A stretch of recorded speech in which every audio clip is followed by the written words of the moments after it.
காலை தூக்கி வச்சுக்கணும். காலெல்லாம் அசையவே கூடாது. எவ்வளவு தூரம் பின்னாடி திரும்பணும் அவ்வளவு தூரம் திரும்பணும்.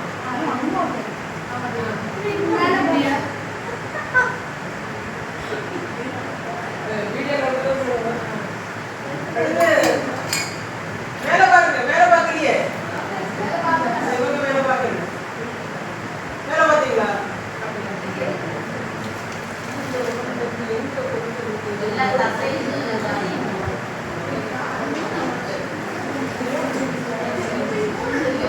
இது வந்து தசைப்பிடிப்பால இதாகுதா? ஆமா. தசைப்பிடிப்பால ஆமா அடுத்தது கையில